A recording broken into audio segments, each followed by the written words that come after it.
Fucking thing is heavy. I don't know what the fuck's going on.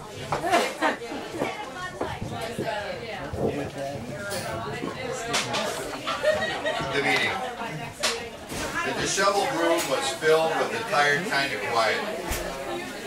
TV sound on low cause there wasn't space for it to be louder. Coffee table strewn with bills, an ashtray that was empty of loose change.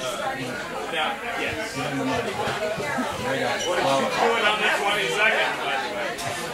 Air was thick with time, silence clung to the walls that sagged from its weight. Feet shuffled, offered a cup of coffee with a smile, nectar of the gods.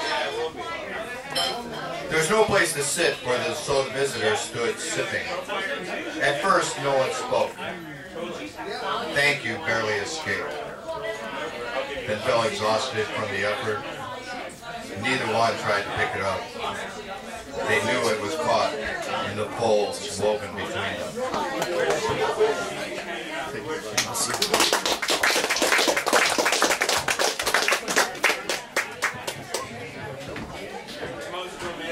This happened.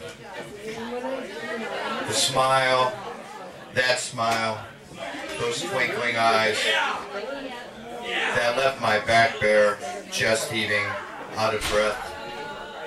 I was surprised at my surrender that dragged me bloody from my cave. Ashamed for what I left shivering in the dark, that still fearful of the light, while I cast a tenuous shadow beyond the edge of darkness and those damp, cold stones, for a blade of grass, drenched by sun-soaked air, to bathe beneath star drops, diving from a crescent moon.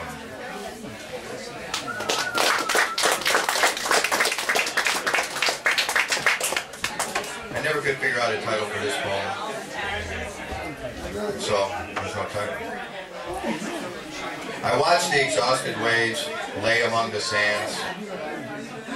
My father had been gone for decades when I stumbled onto this shore. His shore. All the time he and I played here, nearly forgotten. He swam immersed in moments beyond my understanding, only able to say, I like coming here.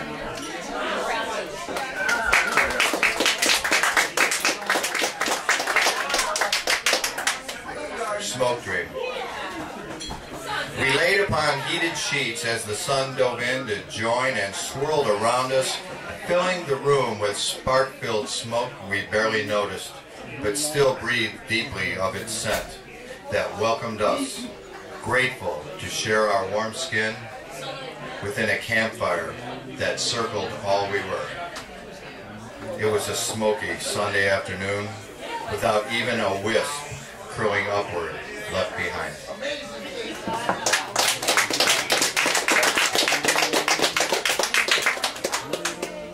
Working blue. Each day you face that corrugated building, hunched under the assault of heat and wind, scratching for entry, while you don't, because it's another day where the job took each breath of metallic dust, laid it on your tongue, clogging your throat, bending backs into crippled dreams, then trying to stop the next gasp, which really doesn't matter. Just get that machine running, and don't be as sloppy or slow as the last day, the last morning, hell, the last fucking hour of making money, pounding away into nothing but disconnected, deafened hopes, till all that's left is numb spit on the floor, being swept up with everything else.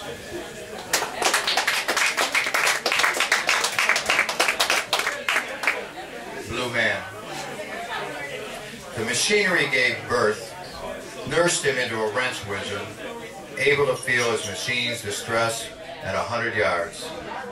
In a building of 1,000 lives, he was one that wrestled chains, saw through welders' eyes, traveled 12-hour shifts, 7-day weeks of lost light. The limp slows him down now. His grasp is a long, deep hug of sincere callous. His children wander off and on, She no longer able to cope with restless hands, twisting, turning through long days, short nights. All those shifts blended into a murky, flickering light, weighted by oil-splattered air. He coughed and blinked away during rest. Once he thought Joe would get his tools as he packed them away, until he got his notice. Notice used to mean a raise. Now it's a week, a year traded for broken knuckles, working puking sick at 2 a.m.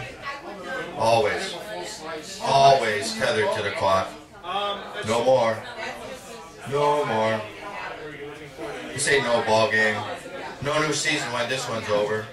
It's winter in July, baby, and the soil is frozen, cold winds are blowing, where only rusted machines shiver in the moonlight. Not even shadows of where men once stood remain. You'd think there would be, but they disappeared faster than free whiskey among friends. The tools, his wands and incantations, lay in wait till their worth is valued once again.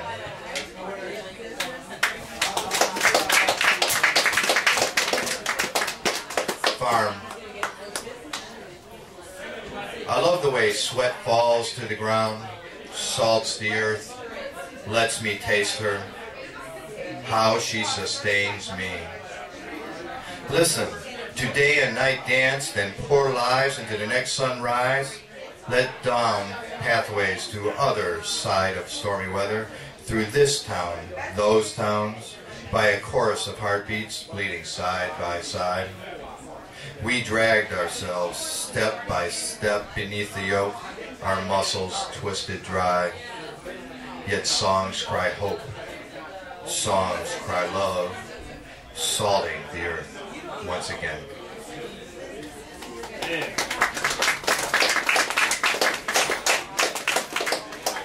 Last poem. Going to the movies. There wasn't room enough in the car for all of us.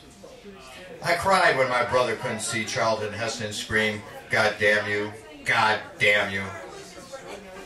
Haven't cried since, even when Daddy died. Didn't go to the movies much either. After all, they aren't real, just imagination, and somebody else's at that. Showing a quick breast, no nipples, an ass cheek, lots of naked backs and shoulders. Exploring the human condition, they called it. They should visit grocery stores where battles about how to get enough food on the table are fought. Explore that. Or wander through a city neighborhood checking out flower-painted lawns of blue, red, purple. I love purple. Magenta. I miss their texture when rolled off my tongue, the soft heat they gave. My children used to visit on Saturday night a couple times a month. We watched movies. Same ones over and over again. We talked, we laughed. Last night, my son and I went and watched a movie about a time, a place that never existed, where love fled and grew beneath a haunted sky, and heroes laughed tears in fear of what they'd done.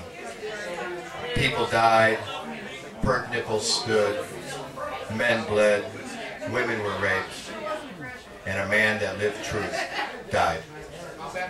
Thank you very much.